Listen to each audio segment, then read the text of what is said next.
జీవితంలో 4 విధాలైన రుణాలుంటాయి పుత్ర. వాటిని తీర్చుకోవటం ప్రతి వ్యక్తికి అనివార్యం. పితృణం. తల్లిదండ్రులు తమ యావత్ జీవితాన్ని తమ సంతానాన్ని పెంచి పోషించడం కోసం అంకితం చేస్తారు, కష్టాలు పడతారు. వారి రుణం తీర్చుకోవడానికి గాను సంతానానికి తల్లిదండ్రులను సేవించుకోవడం అనివార్యమవుతుంది. బ్రహ్మ రుణం. ఎవరి వల్ల ఈ జీవితం లభించిందో వారికి చెల్లించేది. ఈ రుణాన్ని తీర్చుకోవటం కోసం కోరేది ఒక్కటే. ఎవరైతే ఇంతటి పవిత్ర రూపంలో ఆత్మకు జీవితమిచ్చారు, అదే పవిత్ర రూపంలో తిరిగి వారి చెంతకి చేరటం.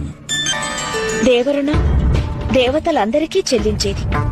వారి యొక్క ఆశీర్వాదాలతో అందరి జీవితాలకు పాలనా పోషణ లభించగలదు. వారి యొక్క రుణాన్ని తీర్చుకోవడానికి గాను మనం చెయ్యవలసినదొక్కటే. మనం మన అవసరాలకు మించి ఎంతమాత్రమూ కూడపెట్టకూడదు. మనకు అధికమైన దానిని దాని యొక్క అవసరం కలిగిన వారికి అందచేయాలి. ఇక 4వ రుణం ఋషి అనగా గురువుల రుణం. ఈ రుణం తీర్చుకోవటానికి ఏం చేయాలంటే, గురువుల ద్వారా సంగ్రహించిన జ్ఞానాన్ని దాచుకోకుండా ప్రతి ఒక్కరికి పంచి ఇవ్వాలి.